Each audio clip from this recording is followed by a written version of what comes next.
Welcome along to another home game preview. It's the third home game of this season, following on less than 48 hours from the draw at Chippenham. So Weston-super-Mare, the visitors on Bank Holiday Monday. We'll go through the players they kept over the summer. Defender Kieran Thomas, midfielders Jordan Bastin, Jacob Kane, James Dodd, Bailey Kempster and Jason Pope, and a familiar name from last season, forward Ruben Reid. So a good solid base to build upon there, Nigel. Dodd and Reid stick out to me from last season's encounters. Any names for you from that list either? Yeah, exactly that. It's the names that we recognise from last year, isn't it? Again, like we said about Chippenham, they're your archetypal mid-season, mid-table side. They came up. Last season was their first season back at this level for a few years, and they acquitted themselves well. They picked up a few good results. I mean, it would probably help last year the fact they had a lot of teams in and around them, didn't they? There was a lot of West Country sort of teams there. Obviously, Yeovil have gone up this season, so they haven't got that big game there. But yeah, I mean, they were fine. There was never any chance of them being relegated, was it? So it's just a case of, again, like we said against Chippenham, for Chippenham, just building on that solid basis that you've got, using that experience in Ruben Reid and that to help bring on the new players into the dressing room. So a number of key names departed from Weston-super-Mare. Dale Grubb left the club after 15 years on and off, nearly 500 appearances. Rex Mannings departed for Chippenham Town. Of course, we saw him on Saturday. Lloyd Humphreys left for Eastleigh, a huge fans' favourite, nearly 200 appearances across 3 spells. And of course, Alex Fletcher, who retired after that incident last season, and we're all thankful that he's fit and well, and he's going to start his career with the PFA. So a huge amount of experience leaving the club in the summer as well there, Nigel. Yeah, exactly. But like we say, as we look at the players that have come in, they have added well, haven't they? And Scott Bartlett's been there as a manager now for a few years. It's not, like you say, it's not his first rodeo, is it? He's gotten promoted, and even at that level they was in the Southern Premier before, they was always in up at round the top sort of few teams, wasn't they? So that they're used to winning. They've got their set plays, they've got their patterns of play. They know what they're about, and yeah, it's going to be another difficult game, I think. In terms of the new signings they brought in over the summer, midfielder Luke Coulson became the first signing of the summer from Dartford. Stones fans will know all about him. He became the vice-captain. Midfielder Ollie Chamberlain joined after 9 years at Taunton Town. 19-year-old left-back Morgan Lewis joined from Mousehole AFC. Wales C defender Emlyn Lewis joins after 10 years at Cardiff Met FC. He becomes the club's captain. And Kelland Absalom is a Wales C goalkeeper who joined from Bala Town.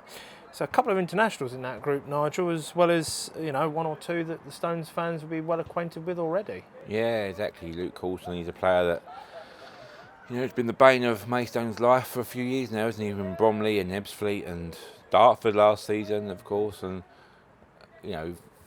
used to playing at the Gallagher Stadium, used to playing in front of the crowd, and that experience, being vice captain again, is going to help them players. And I think they were one of the teams that when people looked at the signings, they were up there with one of the best crop of signings.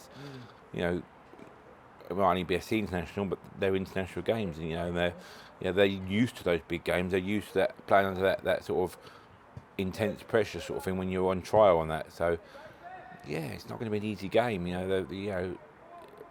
We're now coming into the start, midway through this sort of that first block of 10, aren't we? So teams are now sort of finding their formations and finding their sort of mojo, their rhythm, and again, it's just going to be a sort of like that battle of wills, isn't it? To see who can keep that momentum going or pick momentum up from whichever the case will be. So their other new signings include forward James Waite, who joins again, this time from Newport County. Another forward, Nick McCooty. It's my favourite name in this squad, but don't ask why. He's back for a second spell with the Seagulls. 16-year-old forward Ryan Crawford has signed from Bristol Rovers. Midfielder Dylan Kadji has joined from Bristol City, and goalkeeper Will Buse has joined. He's signed on loan from Yeovil Town. He had 12 clean sheets in 25 to help Bath into the playoffs last season. And Brandon Back is back in attack from Bristol City. Say that 5 times quickly. Back from Bristol City, having been a product of Weston-super-Mare's academy first time round. So all in all, from both sets of those signings there, Nigel, a lot of poaching from relegated sides, as well as bringing in a lot of previous players back to the club. How do you assess their overall summer recruitment? Yeah, I say it's good, isn't it? I mean, they've obviously got a good link to the two Bristol sides, and they both play at a decent level, don't they? So you know that if you've come up through that sort of system, you're going to be coached well. You're going to have that background to you. And I'd imagine as well, if you look into it, they'd have been loaned out to sort of like lesser clubs, so they'd have had that experience of playing at men's football. So it's just the next step on their progression. And like we said, you've got a manager in Scott Bartlett that knows his system, he knows his style of play. So he's obviously gone out and identified those players to come in to fit that style of play. So all in all, it's a win-win situation, isn't it? Because these players are going to want to prove themselves. They're going to want to showcase themselves. And again, it's coming here to the Gallagher, isn't it? That big crowd. It's a bank holiday Monday, a big crowd behind them.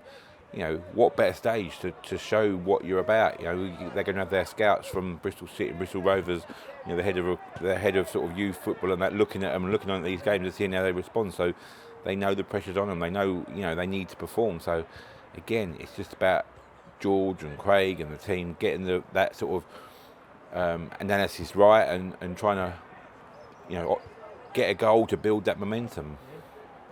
So like our weekend opponents, Chippenham, Weston-super-Mare also lost their first 2 games before picking up a midweek win at Chesham. How do you rate their chances in this division this season, Nigel? Weston-super-Mare, I think they'll be up there. I mean, they improved. They were like literally bang middle last year. I think when they 12th, something like that. So and so they've got that year's experience behind them now. Bartlett's going to be, as I've said, he's going to have his systems in play. I think they're going to be a banana skin for a few of the so-called top teams.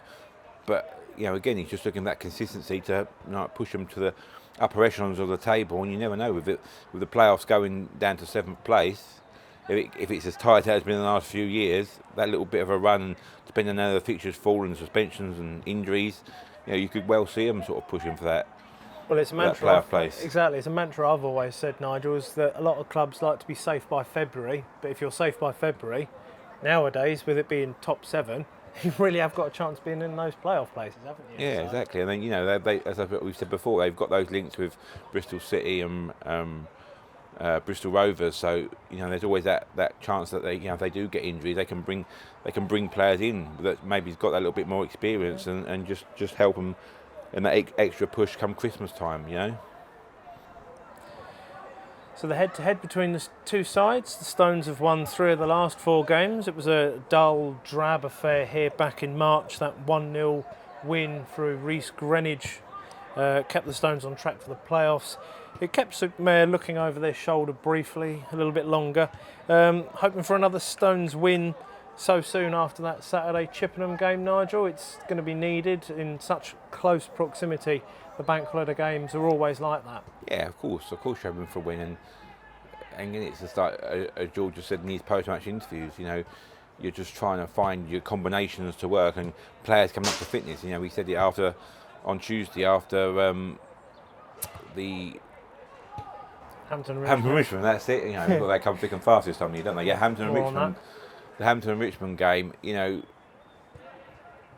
people like Shaq and Bruno Andrade, they've not had a full pre-season, so they're still sort of coming up to speed. And Reece Greenwich as well, he's didn't have a full pre-season. He missed that St Albans game for injury. So again, it's just about getting your key players up to speed, and whether that be over the longer period of the game or coming in and having an impact off the bench or whatever. So yeah, it's an interesting time of season, isn't it? Games come thick and fast, so it's always a key period up until all managers say up until that first 10 games when things settle down.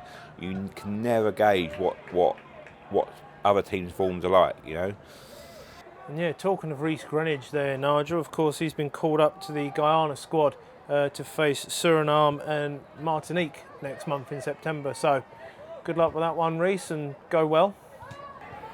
So if you can't make it to the game on Monday, be sure to tune in to Darren and myself from 2:40 on Stones Live. You'll see us on the hot take, and then you'll hear us on the highlights once they go online a few hours after the game. So 5 down, at least 44 more games to go. Here's hoping we have the stamina to keep them coming thick and fast, but enough about us too. Thanks again for watching another match preview. Enjoy the game on Monday, and as always, Come on, you Stones!